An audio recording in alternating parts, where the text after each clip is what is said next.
miarapa tompoko falitafaraka aminao indray atao anatin'ny fandarana kitsipo amin'ny ity zoma fa 7 ny volana janoary ity ho an'ny androany dia ny raharaha izay vaovao nitsongadina tamin'ity herinandro ity ary ihany koa nitsongadina teny amin'ny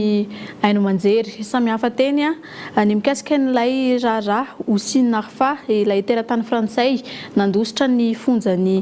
teto Madagasikara sy ny fiaonan'ny CENI tamin'ny mpanao politika mihodidina amin'ny 50 anana ireo indray no hitona najefitra atao anatin'ny fandarana androany izay nanasana manokana ny Ramatoa Eliana Bezaza sekretera jeneraly ny antoko PSD miarabanao tonga soa indray atao fandarana. Faly miarabanao Feizoro ary faly ihany koa miarahaba ny vahoaka rehetra tsy ankanavaka na eto Madagasikara na any ivelany eran'izao tontolo izao manaraka n'ity fandarana ity ary mbola fotoanany izao ny manolotra ny firaren-tsoa ho an'ny asaramanitra sy mba azahoantsika malagasy rehetrarehetra fiovana amin'ity taona ity. Vahiny faharoa ihany koa Andriamatoa Willy Razafindratovo maître Olalano ahafantarany maro azy mpisolo vava ihany koa mazava ho azy fa isany mitondra tsikera amin'ny fiainam-pirenena sy manao sangisangy zari-tenany ihany koa izy amin'ireo fanehoan-keviny mikasika an'izay raharaha politika izay. Miarapa maître. Manolotra ny fiarabana mpanajana sy mpitiavana indrindra fa eto mason'reto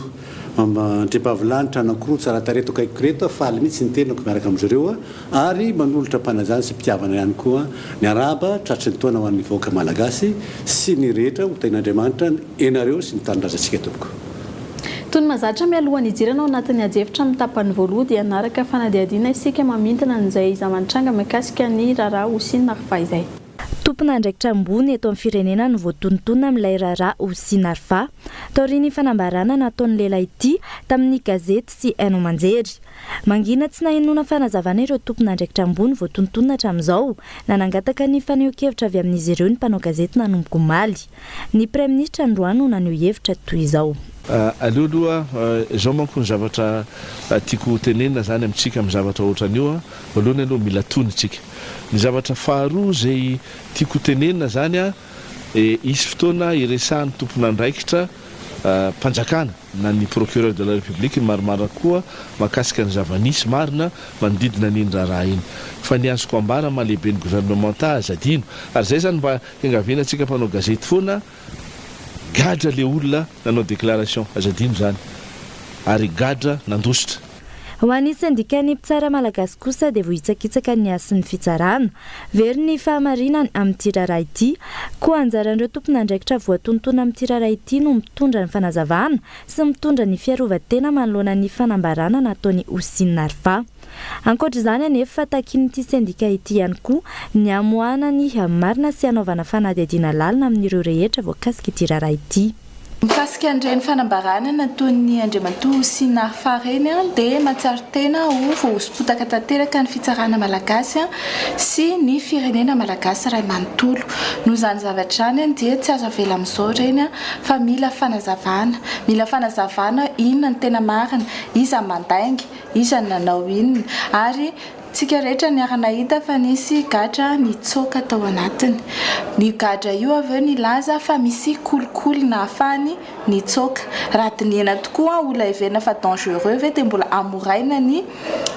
fitazomana anazy amponja. Zay zany dia mahagaga. Dia n'izany rehetrarehetra izany fanontaniana mila valiny izay ho ateraky ny fanadihadiana ka takinay ny anaovana fanadihadiana. Toy izao ihany koa no isan'ny nambaran'ny syndicat mpandrarany fonja atao anatin'ny fanambarana izay nataon'izy ireo io tolakandro io izay nanaitra ny mpanao gazety nanatrika ity fanambarana ity. Manoloana ny tranga mahakasitra ny fitsoahana voafonja teratany frantsay ka nahatonga fitazonana ponja mpandrarany fonja telo lahy dia mijoro ary manao fanambarana toy izao ny syndicat ny mpandrarany fonja SPAPM sy ny SNIAP. Tsapa fa ny fandrarana ny fonja hatrany no tratra farany amin'ny voka-dratsy ny fanatanterahana amin'ny baiko na dia fantatra aza fa misy ny loza mitatao mandrakariva amin'ny fanatanterahana ny asany. Midika inona izany fanambarana izany? Iza no mpanome baiko na manome baiko tamin'ity raharaha Houssine Narfa ity ka nahatonga ireo mpandrarany fonja ho tratra farany tamin'ity raharaha ity. Hatreto aloha tsy mbola misy ny fiarovan-tena nataon'ireo tompon'andraikitra voatonotona amin'ity raharaha ity. Fihetsika izay tsy hiovan'ny tondra amin'ny firenena tena manaja sy mampiatra ny tany tandalana. Mipetraka ihany koa ny fantaniana, midika ino izao fahanginana eo anivon'ny ministeran'ny fitsarana izao. Ny 17 janoary teo ny fanadihadiana na raha antsika teo iny voalohany indrindra aloha ao anatin'izay hoe ady hevitra izay hiditra amin'ny constat voalohany tsika hoe inona ny hevitrareo amin'ny ankapobeny mahakasika ireny raharaha fandosirana teratany vahiny gadra teto amintsika ireny omentsika voninahitra aloha ny Andriambavilanitra. Misaotra anao manome ny fitenenana dia miarahaba ihany koa ny namana maître Olala izay mbola tsy vita ny fiarabana azy teo am-boalohany. Eny nahita misy zavatra tena manalabaraka ny firenena izay teratany vahiny nolazaina fa saika hamono raha tsy diso ny fahazahoako azy ny filoham-pirenena no nogadraina tany Atsiafa. Avy teo moa zany tafaporitsika le olona dia efa any andafy izy no manao conférence de presse. Za tsy te hiditra lalina amin'ilay antsipiriny fa ny zavatra tiako tenenina anankiroa. Voalohany mody mifampiatsara velatsy eto tsika miresaka détail fa tsisy izay tsy mahalala fa efa teto nisy foana io kolokolo io ao anatin'ny tribunal feno an'io tsy hoe fanakianana tsisy dikany fa zay vahoaka malagasy rehetra miditra ao dia mahalala an'izany, vao tonga eo ambaravarana dia mahalala an'izany, ny mpitsara rehetrarehetra ao mahalala an'izany, ary ny olona tsy nandovola ao dia tena ataoko fa manana anjara angamba matoa izy tsy nandovola. Ka na teratany io na vahiny na nandoa 10 000 ariary na nandoa 100 000 ariary na nandoa 1 milliard d'ariary na nandoa 70 000 euros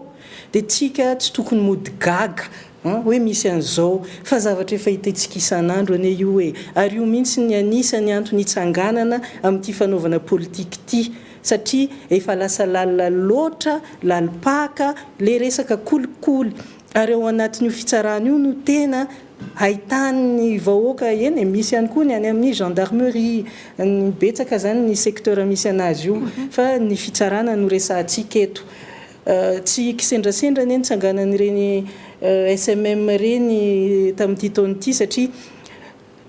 be da be loatra le fitsaram-bahoaka ny voaka le tsy fatokisan'le fitsarana intsony. Ka eo zany le zavatra faharoa tiako tenenina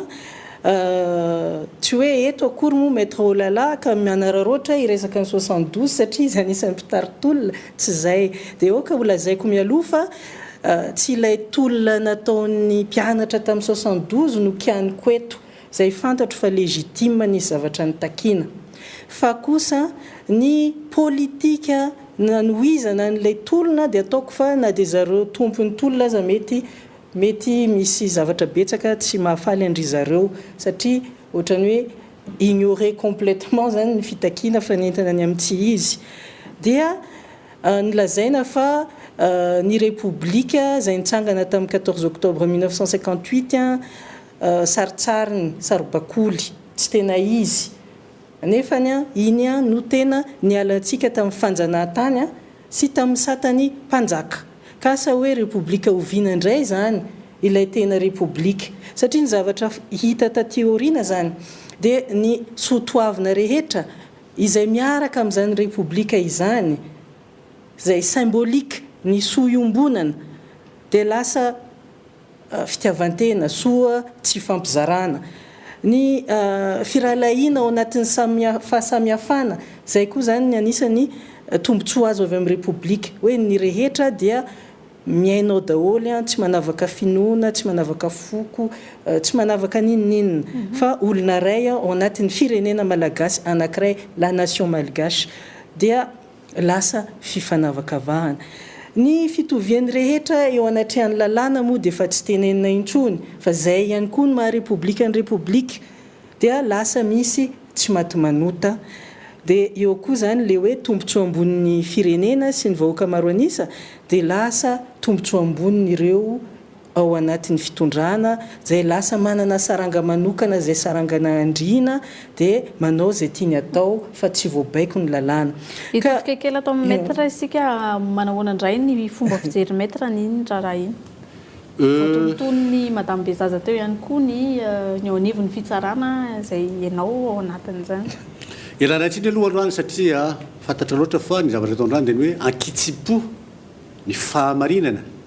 ankitsipo fahamarinana dika zay zany a ialana tsiny amin'izay mety voadona na mety ho faly na tsy faly amin'izao zavatra zao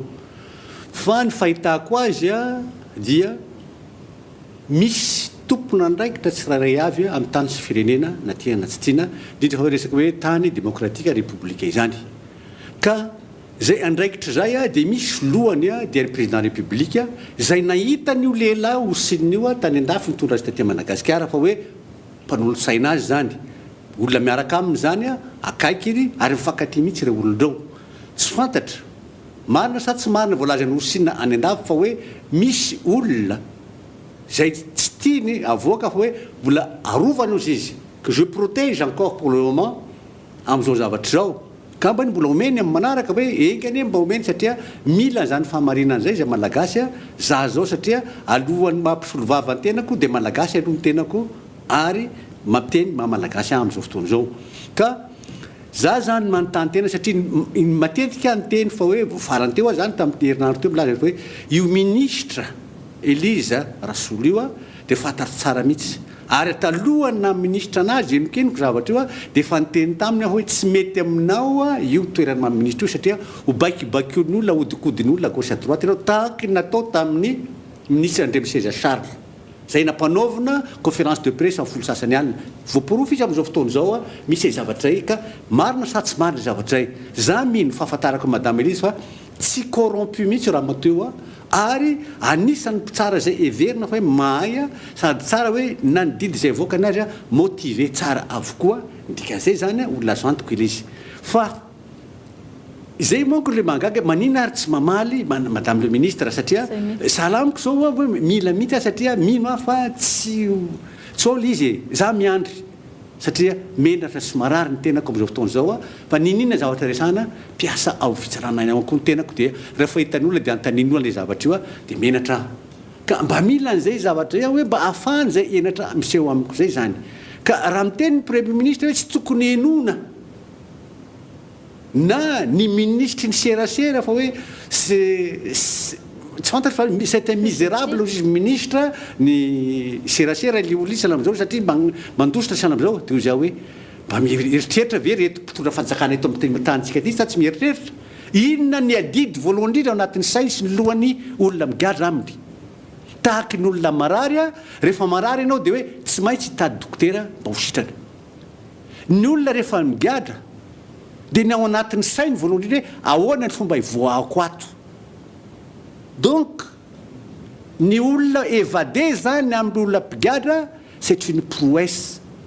fandreseny zay ka enao tsy nanao ny asanao ma mpitondra fanjakana anao a no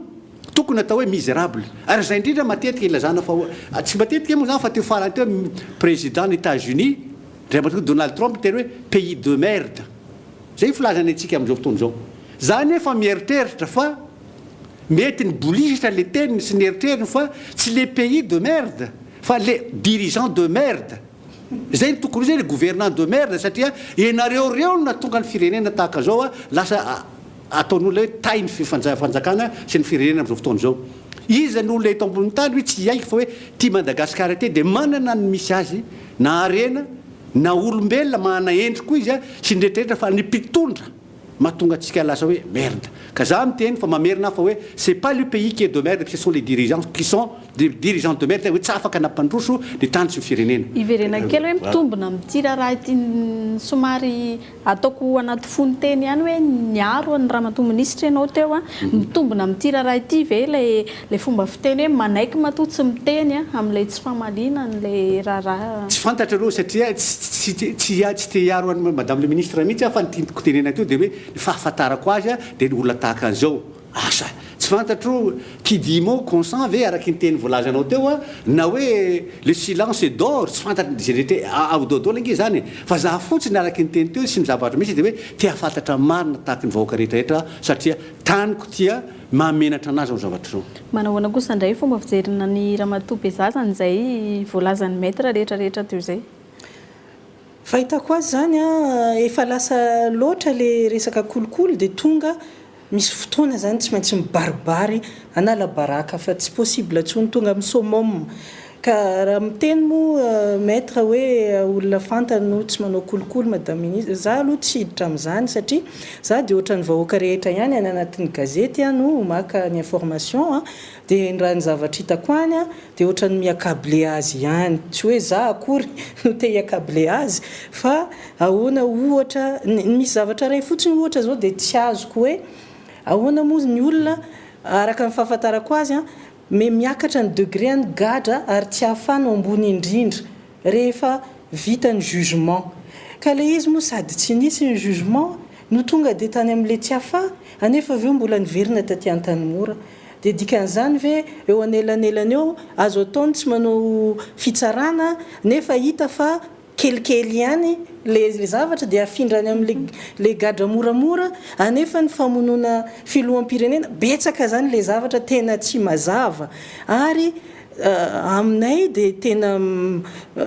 tsy zay aloha eny zay ny tony e araky ny tenin'ny premier ministre fa natony aza de afaka mieritreritra ka tsy afaka kosa ny olona hoe tsy eritreritra manao recoupement ny zavatra hitany fa aminay a de tena meloka daholo ny fitsarana io e zay ny olona migadro teto ninona lazaina de any andafy izy ary any andafy izy a lazaina fa hosamboriny fanjakana any andafy fa mbola tsisy olona nahitan'izany libre tsara izy eo amin'ny RTL miresaka dikan'izany a de tsy miandany an'io zany ny fanjakana sy ny fitsarana frantsay zay ny fahafantaranay azy fa ohatrany hoe fampatorinanay malagasy fotsiny ihany ny filazana hoe aza matahotra ianareo fa any io no samborina zay ny fahitana raha raisina ve reny ataontsika hoe tenin'ny tompona andraikitra reny hoe ohatrany hoe tsy tokony hoenona fa olona gadra nitsoaka fa ngamo zany tsy tokony heno teny a na hoe tsy crédible raha olona migadra zany non misy principe anankiray aloha amin'ny fitsarana raha ohatra ka mbola tsy voatsara ny olona anankiray de présumé innocent zay ny zavatra mba ny anarako kely fa ngamba misy lafiny tsy fantatro fa maninona no zay maninona ny tsy nisy ny fitsarana ka marina izy gadra fa gadra tsy nitsaraina de inona ary zany le de zay no mampisalasalany asa mbola le fitarazoky ny fitondram-panjakana entiny isan'andro ihany de hatramin'ny zavatra ohatran'izany de mbola hitarazoana ihany koa zay angamba tokony angina marina tokoa ve ny tompona ndraiky mpanjakana ny gouvernement moa efa iny teny tamin'ny alalan'ny premier ministre iny ihany koa inona ny fepetra tokony raisina manoloana ny ty raharaha ty zao ny zavatra misy fiverako azy a rehefa miteny le mpitondra fanjakana eto amintsika samby tompontsika sady miaina amin'ity Madagasikara ity ny fantatsika zany fa lainga foana isan'andro zao mampanantena zavatra tsy misy foana miteny zao nefa tsy atao le izy efa tsy mampatoky intsony zavatra teneny mpitondra fanjakana eto amintsika satria ohatrany fa makaleo hoe zay le izy fa zava-misy izy raha pirenena izy tia zavatra tahaka an'izao a satria raha miteny ianao san'andro hoe tsy mety tsy raharahany-drareo mihitsy zay zavatra zay tena mafisofina mihitsy zany a raha olona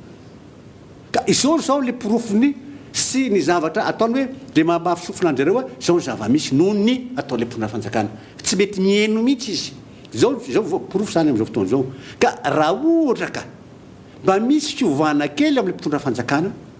misy hoe fitahin'Andriamanitra kely misy Andriamanitra mitongilana mba tokony mba eritreritra zareo fa hoe tia tena mamena tokoa ty zavatra tia andao iova am'izay zay no andrasantsika nge fa izaho mieritreritra fa hoe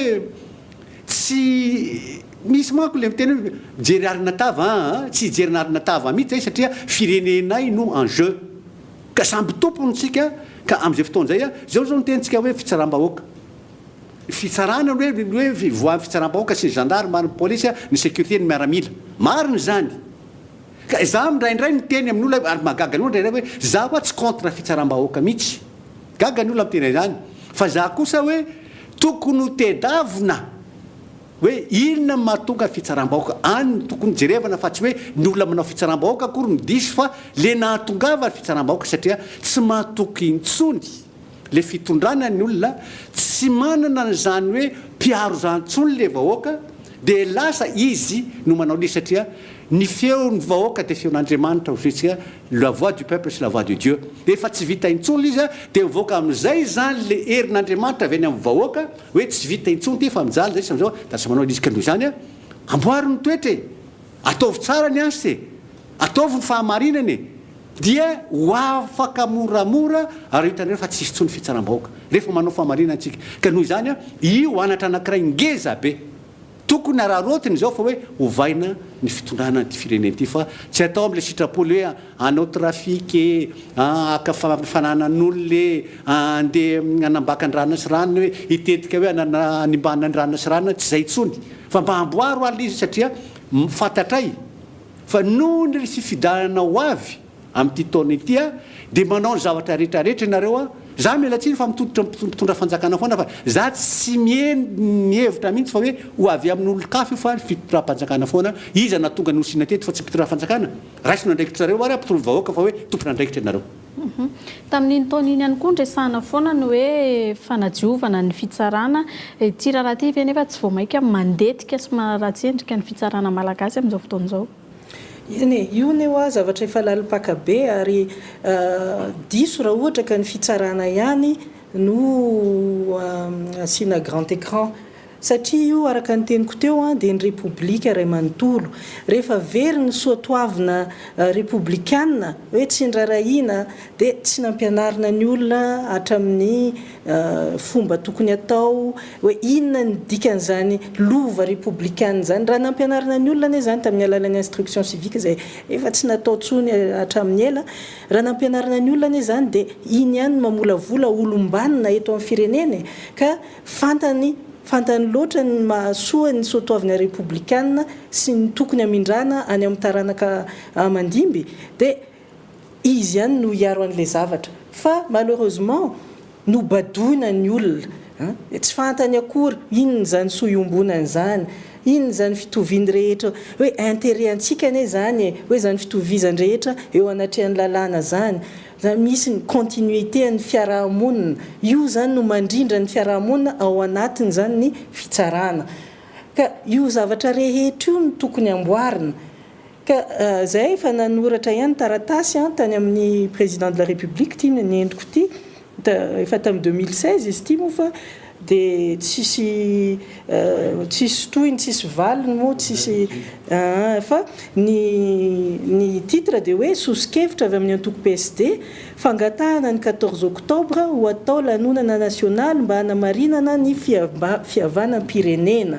satria maninona miainga amin'io zany les symboles de la république zay tsy nampianarina atsika fa raha io no ampianarina atsika dia samy andray andraikitra ny olona samy mahafantatra fa manana andraikitra ao anatin'ity république ty tsy miandro tolorana fotsiny fa mandoha hetra samy participer ao anatin'ny développement ary zay dia misy rafitra mamey atsika rehetra amin'ilay tsy fitovizana amin'ny fiarahamonina sy ny sisa ka io zany tsy mijanona amin'io hoe io ihany hoe manadio ny fitsarana tsara be zay samy tokony hanadio ny rafitra misy azy ny tsirairay ny gendarmerie sy ny sisa fa io zany hatramin'ny vahoakane zay tsy nampianarina dia fa lasa bado tsy fananiny le izy fa izy moa tsy ampianarina satria natao tsy zarizary natao fanagasiana hafahafa ny fanagasiana natao nefa ny lalàna amin'ny teny vazaha dia efa fantatra zany fa tsy ahafantatra ny lalàna io ny olona dia azagaga raha ohatra ka ataoninona moa lasa misy fitsaram-bahoaka tsy azony mihitsy misy deux mondes différents zay zany dia ohatran'izay koa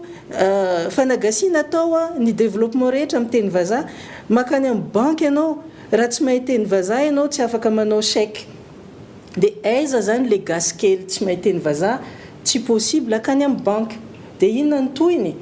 rehefa tsy makany amin'ny banky izy dia any amin'ny vola dia ny économie rehetra parallèle dia lasa mandeha foana le asan-dahalo dia io koa zany mialimente an'le le zavatra rehetra le efa tsy fahaizana lalàna sy ny rehetrarehetra dia lasa cercle vicieux zay zany le izy cercle vicieux ny ignorance pauvreté violence corruption dia io tonga amin'io zavatra ataontsika io zay zany a mahatonga anay mitsangana hoe oka tsahatra amin'izay io rehetrarehetra io fa andao iova amin'izay une fois pour toutes andao iova amin'izay ovana daholo ny zavatra hita fa tsy mety manahoana ny endrika ny fitsarana amin'izao fotoan'izao ny endriky ny fitsarana moa dia tahaka ny fitsarana hatramin'izay ihany l' izy e fa marina le hoe noho ny amin'ny fitsarana sy ny gendarmerie sy ny polisy sy ny administration en général no mahatonga an'izao fahantratsika zao a no mahatonga le zavatra le hoe tsy tiriny zareo le hoe fitsaram-bahoaka kanefa ny mbola veriko ihany tsy misy olona koa raha anankiray eto ambonin'ny tany hoe miala anatin'ny tranony izy any amin'ny tokantrano dia hoe mampiditra akazo dia andeha ry andeha hamon'olona iry antsena ry fa rehefa mampiditra akazo tokony antsena misy zavatra tsy mety any a misy famonon'olona any a dia miorakoraka daholo mba intsika ny dia miaraka mamono zay le mahatonga le fitsaram-bahoaka misy zavatra tsy mety tao fa tsy misy hoe fiafinaretina koa andeha hitsangana dia hamon'olona tsy zay fa ny zavatra misy a dia marina fa misy zay kolokolo zay misy le hoe zavatra hoe taon'olo fiten'olona matetika ny fitsarany gendarme sahala am'izao fa misy kosa azadreno a ny olona marina amin'ny fitsarany mahafantatra mihitsy misy olo marina mahafantatra azy satria zangy eo anatiny kanefa ndray zany na tsy zany aza araka fomba fiteny hoe ny fandoto ray tandroka tsy ny fandio ray tandroka tsy mahaleo ny fandoto ray siny ohatran'izay na famadika amin'izay zany hoe mora kokoa zany mandoto tozay ny manadio kanefa izay rehetrrehetra zany a milaza fa hoe tokony isy zany a fahatsiarovatena amin'izao fotoana izao satria na ny mpitsara ke na ny avocat ny rehetrarehetra reo a dia misy le enquête de moralité kanefa le enquête de moralité rehefa tena dinihana amin'ny zavatra fandehan zavatra sahala am'izao a ohatrany hoe zavatra resahana fotsiny le izy a fa tsy dia any amin'le tena izy mihitsy satria marina effectivement fa misy le tena hoe tsy alehany mihitsy a le olona mitondra ny tany sy firenentsika ka raha itenitsika hoe assainissement tamin'ny anniversaire ny cour suprême teo zay lazay président république dia ozy aho hoe atomboy any aminareo mpiteny ary aloha le assainissement e fa aza tenenina fotsiny izy moramora nge mitene zany na ataovy ny assainissement ao anatin'ny lohanareo ao anatin'ny atodohanareo adiovy dia miteniny sasany inareo amin'izay fotoana zay satria inareo mitondra inareo no hita nareo manome le ohatra ny olona rehetrarehetra fa asa be resaka nataon'ny sasany hoe kely be resaka mihitsy ianareo a fa le zavatra tokony atao a ataovy hoe acte zay manao verbe inareo zany hoe ataovy le zavatra ataonao fa rehefa vitanao ampitoroy le hoe io le zavatra vitako zangy matetika miteny fa hoe la resaka inauguration tika dia ohatra ny inauguration fahatany fotsiny satria le zavatra vitan'olona tsy mahavita mihitsy reo aksianina zao resahana fa hoe resaka hoe énergie dia reny zao venasy ny anyreny manao an'izany na ny zavatra rehetra atao inauguration hoe tsisy vita le fanjakana fa zavatra mboarin'ny sasany bady manao an'le izy hoe ny unicef sahala am'izao dia tonga ianao hoe zako no inauguration ty fa mahafinaritra anahy fa zako zao tsy hoe zako mitondra sahala am'izao zay le taoko hoe tahaky ny tokantrano anankiray amin'ny tokantrano dia le lehilahy le rangahy zany lehibe ny tokantrano a dia stérile ny hoe momba tsy miteraka nefa jerevanao isaky ny taona isaky isa taona isaky ny roa taona miteraka foana le ramatoa dikan'izay zany mangalatra ny velany any le ramatoa tahaky ny eto dia rehefa teraka le ramatoa dia zanak'izy letsy io le lava zanako letsy io a ka ilange momba ilaka hoana no zanaka ilahy zanako amin'ny lelafy io ka zay le hoe zanako amin'ny lelafy zay dia hoe lelafy zany na mpiteraka le ramatoa dia renao matikavy hoe manao inauguration sy manao fety tahaka an'izay ny ataon'olona eto amintsika dia ny hoe manao inauguration nefa tsy izy nanao an'izy ka ovay ny toetra ho a satria reo toetra fanampakanina olona fisehoana velan'ireo fotsiny a tsy mahomby io tsy maka izy io a fa ny zava-misy sy tediavin'olona dia hoe fa faute daholo tsy mety rehetra ataovy izay hampandroso ny tany sy firenena manomboa ianao nomboka olo marina sy io fahamarinana eo no anomboana amin'le izy malagasy a dia betsaka misy olo marina fa tsy saratry vava kory hoe pourri daholo dia hoe tsy vanina daony malagasy a fa nasian'andriamanitra olo marina ihany ty fireneny ty kolokolo ndraisantsika hoe fototra ty olana ty a ahoana ny ahafahana raha ny hita amin'izao fotoan'izao aloha dia lasa ohatry ny ataoko hoe fahazarana amin'ny andavanandrom-piainana malagasy mihitsy ankehitriny ny kolikoly ahoana ny ahafahana hoe miady amin'izay ihany na dia efa maro be ary ireo rafitra miady amin'ny kolikoly misy eto amintsika. Ie ireo rafitra miady amin'ny kolikoly aloha fahitako azy dia rafitra natao hamalifaliana ny vahiny mpanome vola satria tsy maintsy atao ihany ny mampiseho amindry zareo hoe ny vola ampiasainareo dia tsara tantana ka misy ny rafitra miady amin'ny kolikoly eto aminay nefa hita maso fa tsy hita mihitsy ny tena vokatra zany ady amin'ny kolikoly ataon'izany rafitra zany tsy hoe manakiana eto ary tena manome courage andry zareo hiasa kanefa ny fantatro ihany fa betsaka ny baiko midina manakanakana an'ilay asany tsy ho vita hatramin'ny farany ka ohatran'io zava-poana ihany dia avy eo zany assainissement zany ane tsy dia hoe ilana rafitra manahoana fa raha mampiasa maso sika mampiasa sofina fantatra hoe ry olonry 1 million ny karamany nefa izy navita trano vato anankitelo zay hitan'ny fiarahamonina rehetrarehetra dia zany ve dia ilana bianco ilana ina fatarana hoe tsy mety io ary zany zavatra hitany zany ny fiarahamonina mahalala an'izany raha tena hiady amin'izany tokoa tsika dia afaka fa raha ohatra ka décide fa tsy mpimaso daholo ty vahoaka malagasy ty hoe zany ady amin'ny kolikoly zany ane hoe ady hoe ny fiainantsika ny volantsika tokony hahatsara ny fiainana fiarahamonitsika andavanandro no angalarina dia izy io lalana gokagoka io izy io pont-tapaka isakin'izay mandeha marché amenany olona isaky ny 2 minitra nefa olona tsy capable fa namanamana dia isaky ny tonga ny cyclone dia poka foana ny pont kolikoly daholo zany hita maso fantatra iza le entreprise raha tena hanao an'izany any atsika dia tokony potsirina amin'ny voamasony fantatra daholo fa mody hoe ny mpiasa-panjakana ambony manao déclaration ny fananana anefa ny déclaration ny fananana iny any anaty armoire-ny asa moa na HCC izy io na iza dia tsy mivoaka any ninona miseho na inona ny présomption de vol sy ny kolikoly isan-karazany dia amiko zany le volonté hiady amin'ny kolikoly mihitsy tsy misy tsy amin'ny mpitondra rery fa na dia amin'ny vahoaka aza raha ny vahoaka ane mahafantatra hoe io tsy karama ny vidy an'io fa volanainy na odiny dia io mety efa zay angamba ny fandehan'io fitsaram-bahoaka mety efa misy angamba ny tehanao an'izany tsy hoe mi-encouragé an'izany akory satria violence zahay dia tsy encouragé violence zany kosa kanefa mi-encouragé ny mason'olona mba hisokatra ny vavan'olona mba hiteny satria zay nanaovana mba maha-olombelona atsika mahatsara ny fiarahamonina manao réaction mba hahatsara ka zay ny dikan'io fitsaram-bahoaka io révolte noho ny efa miompampana loatra ny kolikoly sy ny zavatra tsy mandeha amin'ny laoniny eto amin'ny firenena mety raha olalahy zany ndray mahita amafisiko aloha fa manana daholo teny madame Bezaza teo reny amindreo secrétaire général fa ny any tondrako azy indray dia zao na kolikoly io na inona azo ediny zany satria le fomba fiedina amin'ny fiheverako azy fotsiny dia ny mpitondra tokony anome ohatra avy any aminy ho hitan'olona ndrindra hoe salamizao satria marina tokoa na ohatrinona na président république ary ianao fantatra any zao tokony karaha mana ahoana ianao manana zao soso rehetrarehetra zao dikan'izay zany dia misy le kolikoly ka na iza mpiasa-panjakana na olo maotra manao izy dia fantatra foana hoe nangalatra io nanao zavatra tsy nety io nanao kolikoly nanodikodiny olona io ka ireny olona reny zay za koa nge tsy hoe tsy mampirisika hoe olona hoe adrana manao fitsaram-bahoaka za tsy hoe fampirisirany hafa hoe rehefa tsy mety le izy za tsy manameloka mihitsy ny olona mpanao fitsaram-bahoaka satria na ny code pénal aza misy aleo légitime défense ao zany hoe tsy misy eloka famonona olona rehefa manandrarina anao ohatra zany eny antsena misy orakoraka vahoaka misy olona tratra manao zavatra ratsy dia acclamation publique dia raikitra fitsaram-bahoaka légitime défense zay zafady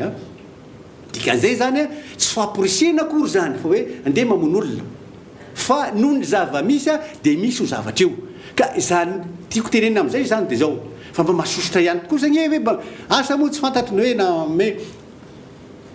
mety ve raha jereva la hoe eo amin'ny ao larbi ambony loha io nisy ny travaux publics hatramin'ny première république teo zay tena joyeux zay fananam-panjakana tsara nahavita tsara ny asa be dia be mihitsy hatramin'izay tamin'ity 4e république ty lasa ny karana le izy dia hoy zay nao andriamanitro eo any ty fipetraka ty raha-fanjakana firenena ty tamin'ity lasa ny arboreto mba namidy koa tamin'ity namidy ihany koa le trano misy aleo misy président république teo aloha dia hoy zay na hoe mba olona manaona loatra reo olona reo mba hoe mino an'andriamanitra reo mba mananana razana malagasy ihany sa razana avy ay zany natongavan'ireo olona reo ary mahatonga anao hiteny rendreo hoe miteniteny foana hoe mamenatra anary mpitondra eto fa ndeha iova nationalité ana comorianina any afarako fa tsy lasa tsony ty fa menatra nony atao amin'ireo olona reo satria mamenatra zany zavatra hoe mivarotra tanin-drazana raha ohatra ianao ka te hivarotra manina ny fananany ray aman-dreninao sy ny razanao namidinao fa tsy fananam-panjakana zay ngely izy fa za magaga masika tsy fantatro mampasika anahy ty tanindrazako ty tsy tatiko loatra hoe tsy foiko mampalero anazy izy satria ahoana ny mbola izao foana hoe mbola misy Madagasikara za zany mieritreritra sy nresadresaka teo fa hoe raha ty fireneny ty misy olona hoe marina sy manao ny zavatra ratsy mitondra ny firenentsika ty vetivety fotsiny ty dia mandroso ny antony dia zao ananatsika ny zavatra rehetra fa ilaina finiavana avy amin'ny mpitondra olona madio sy manao marina dia tafiditsika fa raha izao izao ndray ary izy mbola hoe hitady hoe mbola hiverina indray toy zao hoe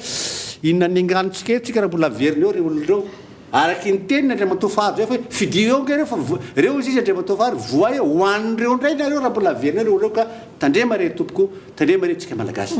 amaranantsika ny tapany voalohany fandarana amin'ity androany ity isan'ny vaovao nitsongadina tamin'ity herinandro ity ihany koa fa manan-tanina ny resaka hoe fanovana gouvernemanta amin'izao fotoana izao midika inona aloha zay mety ho isinareo maniman amin'izao fotoana izao ampifandraisitsika amin'ity raha andresantsika teo ihany koa sinona raha ohatra ka tany ivelany ny zava-nitranga tahaka izao mety efa nisy fametram-pialana na fanesorana tompon'andraikitra teo amin'ny toerany aiza ho aiza eto amintsika eny tompoko io moa zany efa eno sesilany foana ny fanovana gouvernemanta fa tsy dia hitako na ny dikany na ny réalisation ny réalisation en général raha teo koa moa ohatra ny mitovitovy daholo dia tsy fantatro hoe iza ny tena nanao iza ny tsy nanao fa izay vahoaka aloha mahita fa ny fitombon'ny vidin-javatra sy ny jaly no tena misy raha ohatra ka amina firenena républicaine ataontsika hoe normal zao zavatra zao dia tsy ampy 4 ora dia nametra-pialana ny ministra ny fitsarana satria tsy ny tena ny tokony jereny fa ilay zavatra manala baraka ny firenena dia tokony raha zany tamin'ny toerany dia niteny aho hoe mafana loatra ty raha ty ka mba ampandeha tsara ny enquête satria tsy maintsy atao ny enquête rehetra dia ny tenako ny voatontonona dia aleo ametra-pialana mba ho isy mba ho tony ny fanaovana ny fanadiadiana rehetra zay resaka honneur koa le izy rehefa misy nananao an'izany ianao na tsy nanao an'izany tsika manko focaliser am'le 70 000 euros fa tsy zany le izy fa ny andraikitra no tsy niraisina dia échec ils ont échoué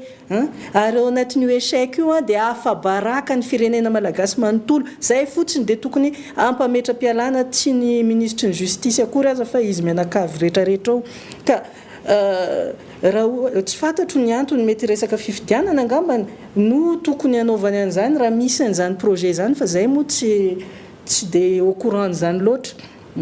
fa ny fahitanay azy fotsiny dia rehefa misy zavatra manala baraka ohatran'izao dia tena hoe échec aiza ve gadra tazominao baraka ny tsisy ohatran'izany miaramila misy aminao gendarme misy aminao pénitencier misy aminao ny garde frontière misy aminao dia eo tsy fantatra manahoana any andafy ny olona migadra amin'ny prison faran'izay enjany eto Madagasikara any no hita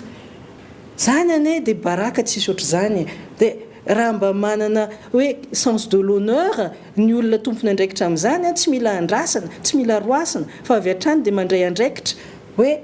alao ametra-pialana zay ny fahitanay azy maître ny ana tsotra fotsiny ana dia hoe raha milaza ny mpitondra fanjakana amin'izao fotoana izao a hoe anova ny ministre ny membre ny gouvernement zany dia hoy zao hoe tahaka isan'andro ihany zay dia fihetsaram-bela tsy c'est de l'hypocrisie pure et simple satria efa aty amin'ny 5e année ny tondranao venao dia efa aty amin'ny 5 taona hoe vao hoe anao zavatra zay a ahita hoe misy tsy mety ao nefa za mino fa le zavatra ataonao araky ny teliko hoe fitsaram-bela tsy a dia fitsonjovana fotsiny le fifidianana mety ho avy ialana bala amin'le vahoaka hoe hitanareo fa nesoroko le tsy nahavoa teo reny teny zay nefa nosisy mivoaka hoe inareo rehetra nge le tsy nahavoa tokony ala dolo zany nareo rehetrarehetra dikan'izay fa tsy sasatsasany fotsiny eny angamba ny raisiko ohatra fotsiny hoe mitenyntsika hoe ny ministre fahasalamana zay teny hoe mefa maîtrisena impesta nefa mirongatra mipesta iny be da be batiny ndray le olona ohatra raisitsika ministre mivarotra hoe tena mandeha tsara ny vary sana am'izao sana zao vary io vary itsika manao ana vao mainky mikakikaiky ny vahoaka ka ireo olona roa reo ve no soronao sa miaraka ministre ny justice satria zay mazetraka mandeha fotoana zao dia ilamina ve tany sy fanjakana zay natao hoe fanovana lizy tsy atoboko mbola veriko ihany fa fihetsaram-bela tsy zay eny na manolo ianao na tsy manolo amin'izao fotoana zao a efa fantatray mety ho vokatra zao zava-misy eto amin'ny tany sy firenena zao satria efa tsy tian'olona ny tena tokony anajatena le fanajatena nefa ny araky ny teny madame bezaza teo dia ny hoe ny fahafantarana fa hoe tsy mety ny nataoko mba misy enatra ihany ny tenako misy hoe voninahitra ihany tenako aleoko miala fa tsy mety le izy teo ka izay zavatra ia aza miandry atao an'izao a za tsy teny hoe ministre fotsiny loa fa ianareo rehetra reo je vous parle à vous tous s'il vous plaît tsy mety ny ataonareo mba lazao aminay ndray mandeha fotsiny arery olona inona ary mbo nataonareo mba ahafahan'olona be mba mitehako hoe tsara fa tohizo tsy misy ny zavatra tenenina isan'andro a rehefa mihaino vaovao ianao a na gazety na télévision na amin'ny vaovao avy any vela dia hoe le zavatra ratsy foana ataon'ny fanjakana zava-misy eto Madagasikara zay nataoko hoe ty tany masina itya lotonareo dia manjary zavatra ratsy foana ny voalaza any amin'ny vaovao ny ovary tompoko tanindrazanareo dia afaka miofinareo izay ihany koa no etsika indray miampitany amin'ny tapany faharoa atao anatin'ny fandarana kitsipoa izay resana mikasika ny fifidianana mifampitohy amin'izay andresahana teo izay ihany mialohan'izay anaraka fanadiadiana isika sary-piterana nanambaran'ireo mpitarika amin'ny toko politika sy mpanao politika ny ao anatin'ny filohanseny ny fifidiana filoham-pirenena amin'ny taona 2020 sy 2020 ity eo no mbola tsy novandra volavolan-dalàna feo fifidianana io hatramin'izao fa eo ihany koa ny tsy faharisian'ny olom-pirenena feno 2020 taona miakatra tokony fidy isoratra anarana ao anatin'isy mpifidianana fanavana tsy afo tamin'ity naitora-pitinga amin'ny fifidianana sary-piterahana indritra za sy milaza zay ny atony fa mety saoty zay mety ho antony anankiray ka hoe tokony analiser zany inona ny cause mahatonga ny olona tsy mahavoky misy antony ve daty ve araky ny voalazan'ny soltenany tima teo niarana anaiky mpivory andrantolakandro fa na dia eo aza ny olana teknika dia tsy izay no mahavitsy ny tapy sy ratananaran'ireo mpifidy anaty sy mpifidianana fa ny olana politika hoany zany ka ny fahitanay anazy dia miahiahy ianareo fa tsy mahafapo io nisy mpifidianana io zay aloha zany ny zava-misy constat mazava androany inona ny vaolana inona ny olana miseho dia ahitako teo olana anankiroa ny hita teo lafiny ara-teknika andray tsy matateraka azy dia lafiny ara-politika ny anankiray raha fahitako azy ny faharoa androany aloha tsy fantatro mety jugement supplétif taloha ngamba ny texte taloha ngamba no ampiasaina tsy fantatro zany zao dia niteraka amin'le lafiny ara-politika amin'le tsy fampatokisana hoe inona moa zany nandaniana lalàna nefa tsy ho ampiarina miteny ianareo teo mikasika ny hoe miasan'ny mpanao politika sy natoko politika tena mariny zany fa zay anie monsieur le président seni efa ho herin-taona zao ny rebelebenareo teto hoe alo manalàna vaovao tsika anao an'izao tsika tonga ty ny volana janvier 2018 mbola tsisy larana vaovao tsisy nini ka ny mba fangatana vaty aminay zany mba ataovy mazava tsara arovy ho asiana fivanovana reo lalàna io sa tsy ho asiana efatra amin'ny voalohany no tsy feno ny fipetrana tsarana lalàna FM fifidianana ahafahan'ny vahoaka malagasy miatrika fifidianana tena mangarahara. Nefa nanolotra ny sosikeviny ny commission consultative izay nahitana ireo solotenany antoko politika sy ny fiarahamonim-pirenena tamin'ny volana jolay 2024. Efa ho 7 volana no teny ampiratana ny gouvernement sosikevitra io nefa hatramin'izao dia mbola tsy fantatra ny votoatin'ny volavolan-dalàna FM fifidianana eto amintsika izay tokony ho totosaina amin'ity taona 2024 ity. Raha izany no zoina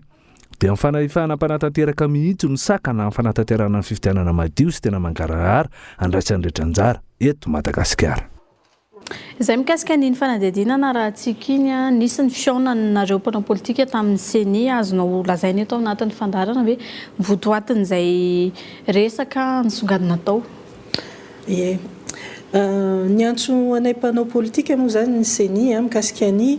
fanaovana ny lisy mpifidianana. Ry zareo zany nanao tanjona hoe 10 millions d'électeurs.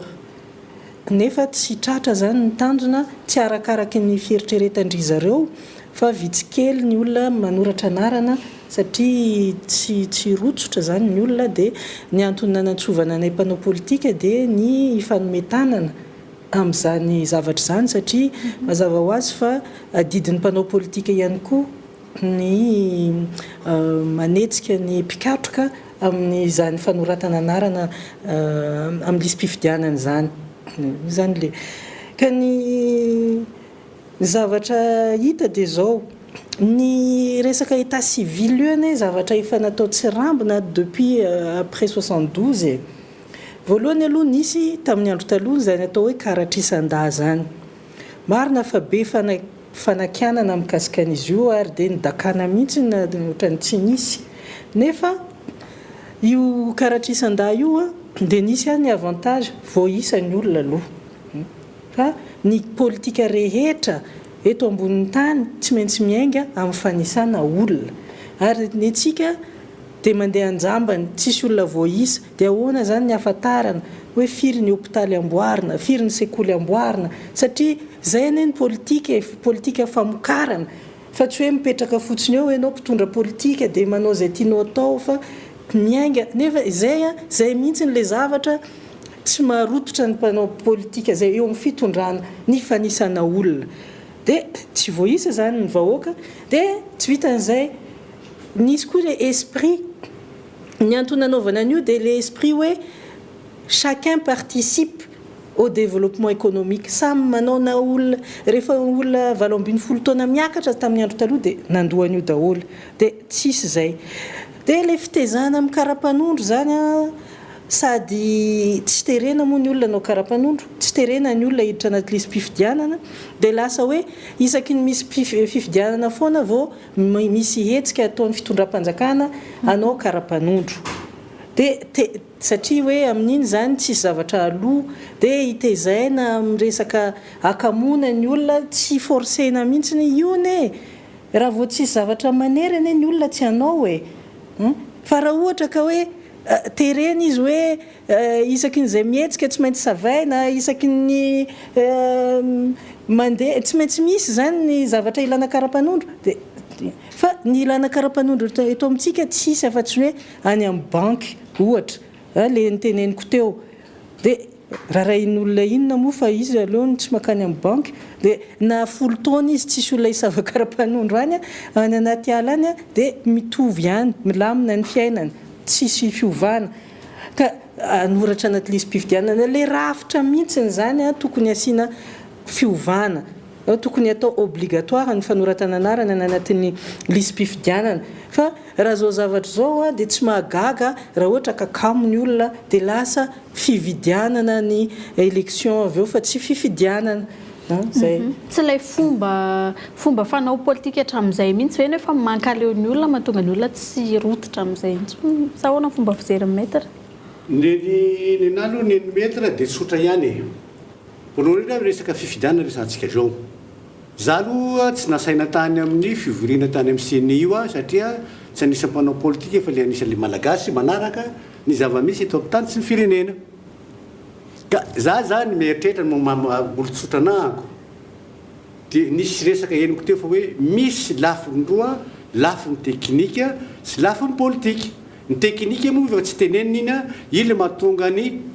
fangatana manao fangatana meo sanandro nefa tsy mavara zany rehefa na tsy tanana sy nrehetrarehetra any tsy misy atao afa tsy mangataka lasa hoe tany mpangataka eto Madagasikara fa ny fantenana petraka fotsiny dia ny hoe move ny senia manao zao zavatra zao sincère ve izy tena anao zavatra mara satria efa nisy fidanana teo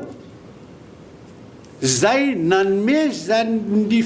ray firenena ray manontolo sy ny senia na tamin'ny députation zany na tamin'ny maire na ny présidentielle efa misy betsaka zavatra tsy nety ary mivazavazainy olona ka apetrako mifantena hoe move tena anao marinareo sa resaka fiatsarambela tsy ihany koa le izy ka raha ohatra anao tena marinareo dia misy anankiray roa telo aminareo hitanay indraindray mamivoaka miteny ny zavatra hoe iverinay fa mba andrasanay vahoaka sotra tompoko tianay reny zavatra reny fa amin'ny ankapobeny dia mbola mipetraka ihany le akiaky aminay fa hoe alabatondray io aiza moa ny responsable na ny directeur ny any amin'ny informatique ny amin'ny CENI zany tsy fantatro fa dia izy fa zavatra eny fotsiny le izy dia ny hoe io dia raha lany HVM raha lany mpitondra ambony eto amintsika no mitazona azy responsable efa miomana ka zany hoe raha tsy mazoto ny olona amin'ny le raha politika dia noho ny fahitany vahoaka fa hoe zavatra atao le mpitondra amin'izao fotoana zao sy fanaovana politika hatramin'izay dia tsy mety satria tsy mandeha amin'ny fahamarinana nefa za kosa mampirisika antsika vahoaka hoe fa mba ialana kosa amin'izay zavatra iverinareo fa tsy mety tsy tianareo zay tongava re tompoko hamarino anaranareo andeha mifidy satria zay ny fomba anankiray mendrika anesorana zay mpitondra tsy tianareo sametrana zay olona iverinareo fa mety kanefa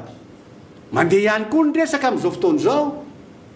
sady tena inon'olona marina mihitsy fa hoe ninninona fifidianana tao efa volona ry zareo tsy maintsy holanony izy na tiana sy tiana satria ny zava-misy zavatra hita naiza tany alereo eto Madagasikara dia tsy tianay reo kanefa tsy maintsy holanony izy na tiana sy tia satria angalabato zay mahatonga ny olona fa hoe tsy mazoroto tsy marisika amin'izy satria andeha hoany aho izy le olona vizaka fotsiny za manao hoe aza manao zany tongava ihany kanefa apetrako ihany koa le kanefa anankiray dia za hoe miteny zay tompoko zay vahoaka tsy mijery ny arina tava fa miteny foana tsy vizana fa hoe aza mangala bato zany ianareo aza manao zavatra tsy mety zany ianareo mba ekeo sy arao ny fitiavana sy ny safidin'ireo vahoaka reo fa aza angalaranareo izy fa raha misy zavatra tsy mety aoriana ny fifidianana satria nareo nangalatra misy korotana ety misy zavatra ratsy miseho eto dia mbola miverina fa hoe tompona ndraikitra ianareo tsy miala aminay aminareo reto izay vahoaka fa inareo natonga ny olona ifamono inareo mahatonga famonon'olona eritrereto hoe satria tsy hipetraka aminareo fa any amin'ny taranakinareo koa mbola hoetretin'olona manaraka fa hoe reto le olona nampamono reto olona nangalatra natonga ty fireneko ty tahaka an'izao tandrema asa fitiavana fa tsy fitiavana izao tireny ataoko zao za mieritreritra hoe matoa zany tireny zany dia fitiavana anareo sy ny taranakinareo fa mba tsy ho tratra le hoe zavatra hafahafa fa raha ohatra ianareo miteny fa hoe tsy rahanay za fa nenay ny ataonay ihany ny ataonay dia ataoviko sitraponareo tao anatin'ny fanadihadianana raha antsika teo ihany koa ianareo mpanao politika ihany koa hoe remettre en cause an'izay fomba fiasan'ny CENI zay indrindra hoe mahakasika an'ilay tsy mbola famoahana ny lalam-pifidianana hatramin'izao na tsy andraikitra ny CENI ary zay eny tompoko zay mpanao politika moa zany ny antopisinay dia manolotra projet tsaratsara kokoa mba ho safidy mba hanan-tsafidy ny vahoaka dikan'izany dia ao anatin'ny fanantenana tanteraka zany na dia raha tsy manahoana azy ny environnement iainana dia matoa mbola afaka miroso ny mpanao politika hoe hiditra lalina anao fifidianana sy ny karazany dia tsy maintsy kosa mba misy ihany ny fahatokisana petraka tsy midika zany fa tsy mailo lalandava fa raha ohatra ka tamin'ny voalohany tena hafahafa be ny fahitanay an'ilay CENI satria marina daholo ny tenin'ny maître teo a misy betsaka ny feo mandeha hoe ny olona ao anatin'ny informatika avan-dranona ka efa vonona ny any madibadika ny rehetrarehetra feo mandeha daholo zany kanefa zay akory no ampihemotra ny mpanao politika satria adidy lehibe amin'ny vahoaka malagasy ny antopisiany mpanao politika ka hitondra azy any anatin'ny fanantenana ka vonona hijoro anaramaso ankaiky ny zavatra taon'ny seni ary nisy fotoana zany tena hitanay mihitsiny fa ny seni dia miezaka ho iaho ny olona le rafitra seni zany marina misy fanakianana satria io le resaka nomination ao sy ny fomba nidiran'olona ao tsy mazava satria mampiandany fa le olona kosa zay efa mifanerasera aminay ao anatin'ny seni dia araka ny fahitanay azy dia tena miezaka anao zavatra tsara io moa zay tsy afaka mahalala ny tena ao andohany iza ny voavidiniza iza fa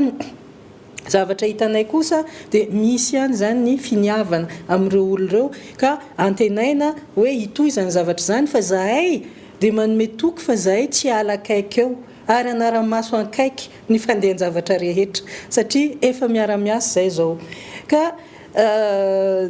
io tsy maintsy misy zany ny fanentanana ny vahoaka zay tafiditra ao anatin'izay hoe tsy fahatokisana zay tsy amenay tsiny zay koa aza ao anatin'izany ane fa tsy maintsy manentana zahay hoe io ny akanga maro tsy vakinambo ary ny mitabe tsy lany mamba rehefa maro ny miaraka mirohatra dia resy foana ny ratsy ary hitantsika zany teto amin'ny firenena betsaka ane ny olona nanao an'izany hoe zany hoeto anao zay tiako atao za tsy aleto anefa dia ny ala noho ny herin'ny vahoaka mbola tsy tonga ty amintsika nefa le fahasoavana hoe rehefa lasa ny olona nanao ny tsinety dia lasa tsara be Madagasikara zay no irina manaraka fa ilaina ny fahatokisana ary raha ohatra ka tsy manoratra anarana antsika vahoaka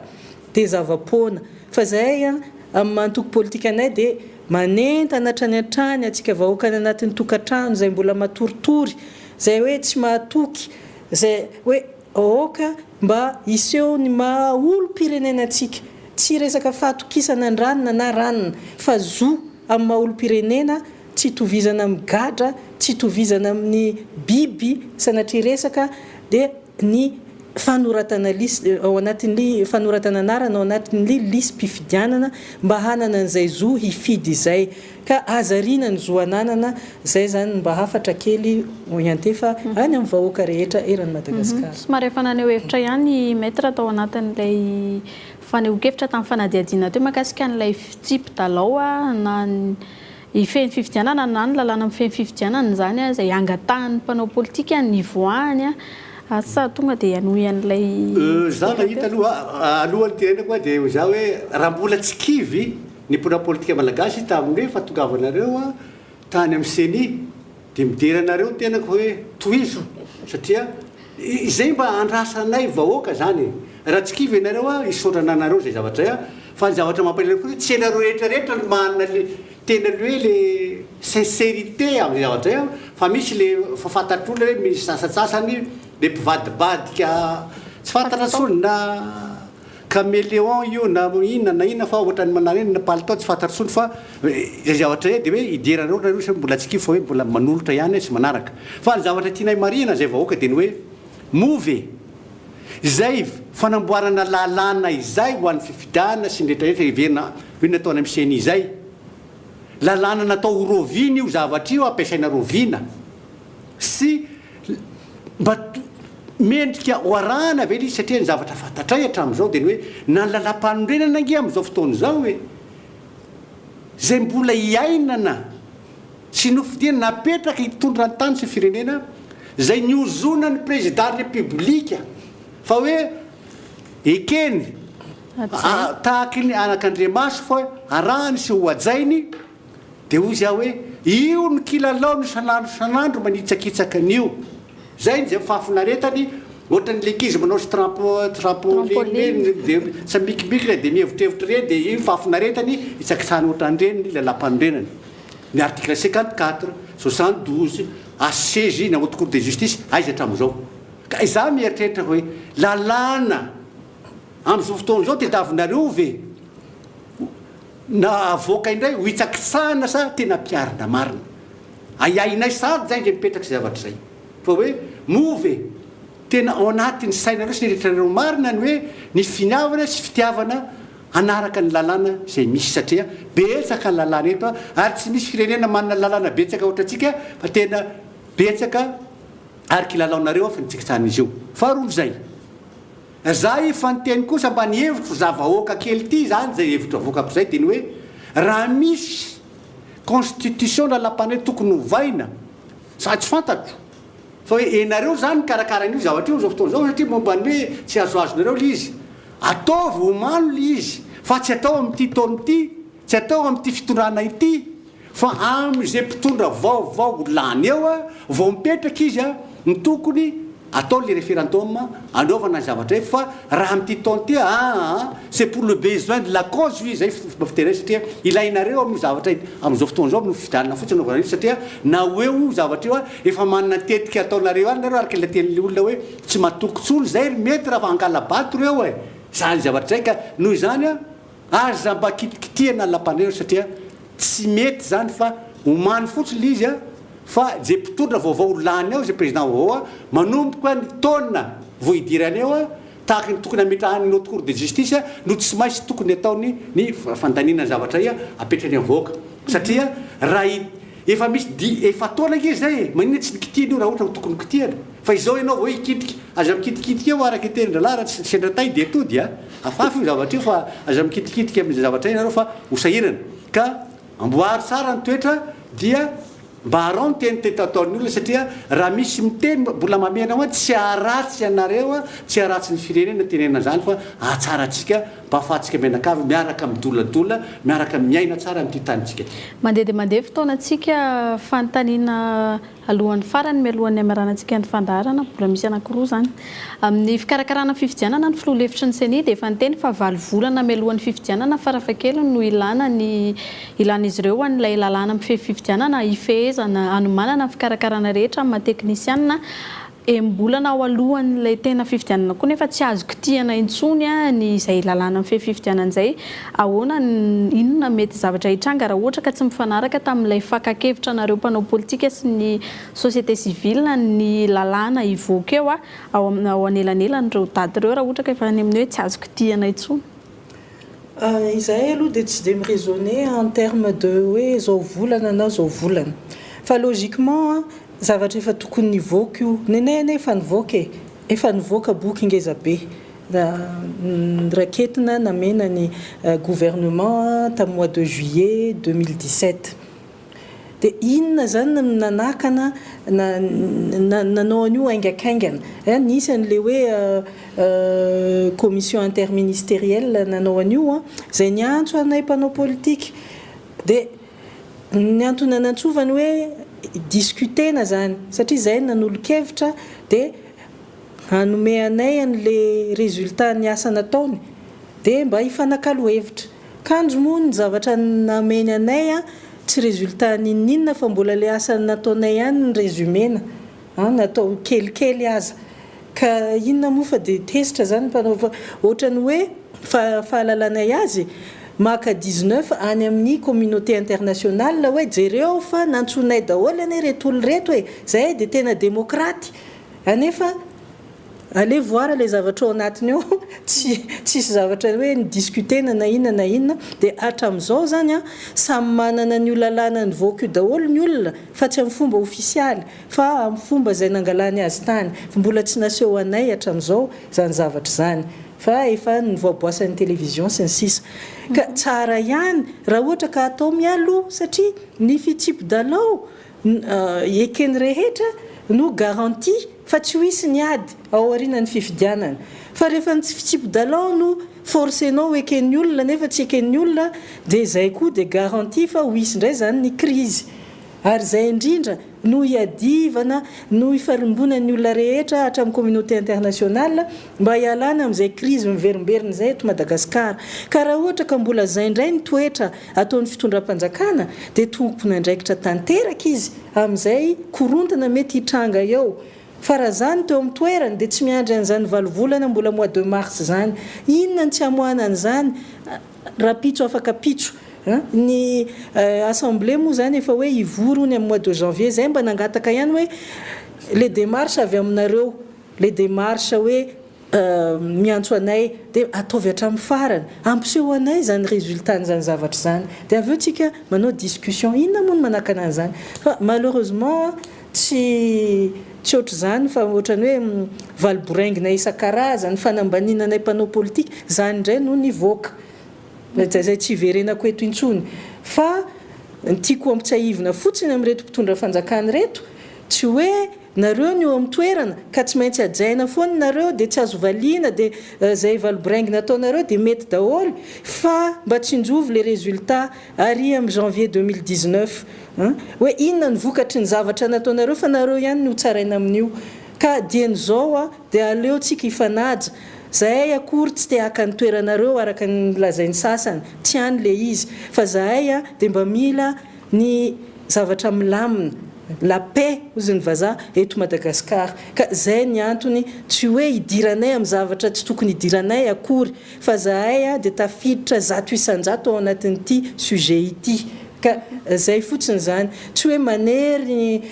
ny gouvernement tiany mihitsiny fa zareo ihany nahita n'le zay démarche zay azo deraina izay dia hoe négociation dialogue dia maninona rehefa idirana tokoa le zavatra dia ambanina indray ny olona tokony hanaovana an'izany ka zay fotsiny zany ny afatra kely aleo mba tsindrovina le tsy ho isyny crise ary amin'ny farany amaranantsika ny fandarana sy ny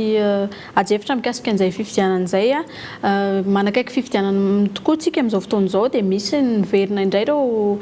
resaka tany aloha mikasika ny fifanenjehana eo amin'ny sampanao politika izay efa nitondra teto amin'ny firenena na mbola mitondra eto amin'ny firenena aiza voakasika izany ny raharaha 2002 2009 aiza ho aiza ny fampihavanana izay hoe noraisina ny tanany CFM amin'ny fandraisana ny tanana andreo raharaha anelanelan'ireo taona ireo ahoana ihany koa mety hafarany ireo raharaha ireo amin'izay hoe tontolo ny fifidianan'izay amin'izao fotoan'izao maître angamba no mena fitenenana amin'izay zay zany hoe mahita hoe fa ohatrany misy calcul le hoe efa ansady zany le zavatra tompitompitra fanjakana amin'izao fotoana izao hoe anilika ny ranona sy ranona mba tsy fanenana satria mety atahorana na mety anelingelina ka ny CFM moa fa menimena hatramin'izao hoe ohatrany hoe apetraka fotsiny nefa tsy misy zavatra azony atao tsy mena vola tsisy ninona fa dia mpiandry borao fotsiny ireo olo ireo tsy zavatra azony atao dia ohatrany mampalahelo tsy taizanaovana azy na teanao ary izy amin'ny fitiavana na tsy fantatra hoe tena misy fitiavana marina ve sa tsy dia io izy io rahantsika mahita io volovolo kely indraindray dia miseho kely efa miafotsy foana le volo kely amlohanany président makany francine amin'le fiandrasana an'le vola tsy mety tonga ka za zany mieritreritra fa raha isika ny kadra Andriamatora Malika Ravalomanana le hoe famalina teo fanjakana malagasy mihitsy izy io sy Andriamatora Ravalomanana hoe ny didim-pitsarana dia salamizao dia moa ve ny kany Malika Ravalomanana dia tokony any amin'ny CFM dia nina amin'izao fotoana izao hoe moa ve tokony atao zao zao nefa izy tompondray azy hoe io fitsarana ny tsara ny tena koa sy ny didim-pitsarana zay navoakany dia tsy manan-kery mihitsy amiko za zany te hiditra kely mi zavatra mialatsiny mampianatra lalàna ny tenako dia za hoe za tsy tiako hoe misy personnellement misy fitiavako anazy manokana satria anisan'ny victime président Ravalomanana tenako tamin'izy teo fa rehefa marina kosa dia marina misy famarinana ny rangahy io amin'izao fotoana izao satria ny constitution 3e république sy ny constitution 4e république dia samy misy soratra mazava tsara mihitsy dia hoe misy ny haute cour de justice hitsara ny heloka ataony président république ka tsy misy fitsarana hafa mety afaka hitsaran'izany ary maefa compétent zany afa-tsy io haute cour de justice io allez voir cour criminel ordinaire na sainareo mitsara anazy nefa ny tena président république amperinasa no tediavinareo tsaraina tahaka ny nataoko tamin'ny fotoanandro ny alovako amin'ny Pierre Rojonary Vely tamin'ny andro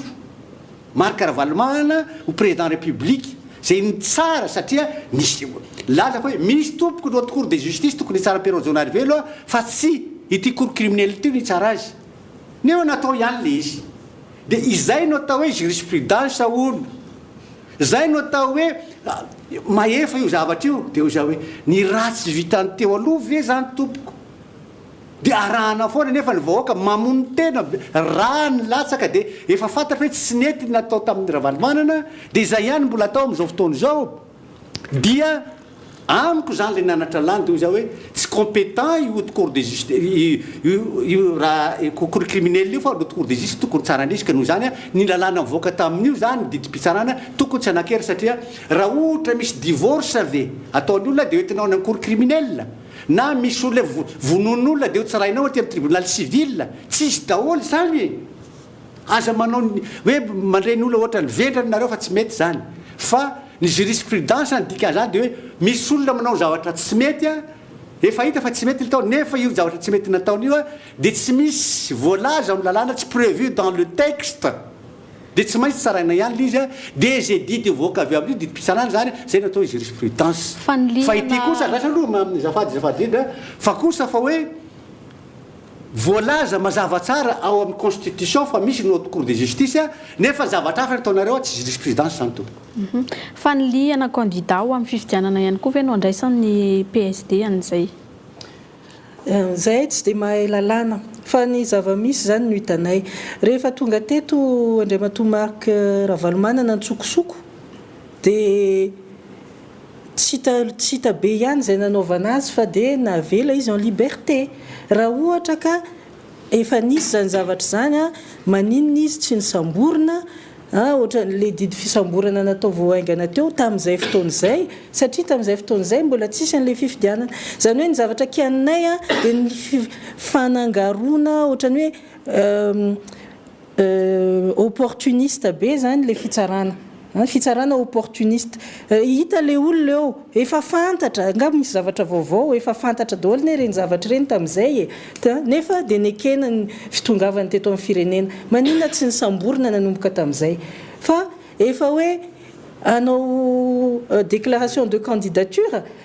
zay voatadidy amin'izay le zavatra rehetra ka ohatrany misy tsy hoe za miandany amin'ny akory tsy any le izy fa za dia miandany amin'ny zavatra marina mba ataovy rariny sy hitsy ny zavatra tao amin'ny olona rehetra fa zay fidianana hoe ranona tiako dia pizako maso ranona tsy tiako dia samboriko zay zany le izy ka io opportunisme io zany io jugement na tribunal d'opportunisme io zany zay dia tsy miandany amin'io androsingambany ao anaty teny famarana ny maître amin'ny teny an'izay voafetra ny fotoanantsika tapitra eto ihany koa ny fandarana isaorana feno ianareo mianaka nanaiky hovahiny ny fandarana Kitsipo tamin'ity androanyity makasitraka tamin'ny fanasana isaorana feno ihany koa ianareo mpijery izay nanaraka ny fandarana hatramin'ny farany teny farany fohy dia fohy fitsinona ao anatin'ny 2 minitra dia teny farany zany dia zao milaza mpitondra fanjakana fa hoe manakery ny didim-pitsarana tsy maintsy tanterana didim-pitsarana na izy na izy nangatahako fotsiny nisy didim-pitsarana navoaka ny conseil d'état momba mpiasan'ny era Madagasikara raha tany lehilahy marina nareo tena malagasy mana mitondra sy mitory ny fahamarinana nareo aza miteny intsony nareo fa hitanay ty didim-pitsarana ty fa zay mitondra eto tsy rahanay io aza manao an'izay tsony ary ampiaro io didio fa tsy hoe akory hoe araky ny teny madame Eliane teo dia ny hoe ny amin'ny anina dia atao le izy amin'ny anina tsy tanterahana ka noho zany aza asiana tombo sy ara zany eny tompoko amin'ny lafiny fanantenana indray zany mba tiako ao anatin'izao tontolo ohatrany maizina be izao dia mba didinay ihany koa mpanao politika no mampifoany olona hoe aza retsotry ny hakiviana aza manaiky fa ny fanantenana dia avy amintsika tsirairay avy satria ny vahaolana dia ao amintsika tsirairay avy samy afaka manao ny maha-olo-pirenenantsika isika rehetra maneho an'izany manomboka amin'ny fanoratana anarana ny amin'ny lisym-pifidianana ny fanokafana amin'ny maso sy ny sofina ny fitenenana aza menatry miteny rehefa zavatra marina fa mila mandray andraikitra sy adidy rehefa olo-pirenena dia aza miditra amin'izany hoe matahotahotra izany satria matahotra inona fiainantsika efa ao amin'ny ambany indrindra mbola mety ho ambanin'izao indray ve ka maninona mbola atahotra iteny aza resin'izany matahotra iteny zany fa andao hitsangana amin'ny maha isikisika fa raha tsy tsika no mitsangana dia tsy ho tafavoaka ty firenena ity zay zany ny afatra andeha amin'ny olo-pirenena rehetra dia zay afatra zay ihany koa no entsika indray manakatonao tanteraka ny pejany fandarana Ankitsipo tamin'ny andro anty saorana feno ianareo mpijery ny tokantrano izay nanaraka ny fandarana hatramin'ny farany ratsehivina ny famerenana dia isaky ny talata amin'ny 2 ratolakandro azontsika jerenao amin'ny tranokala tv.cool.mg ihany koa ny fandarantsika ho an'ny androany veloma tompoko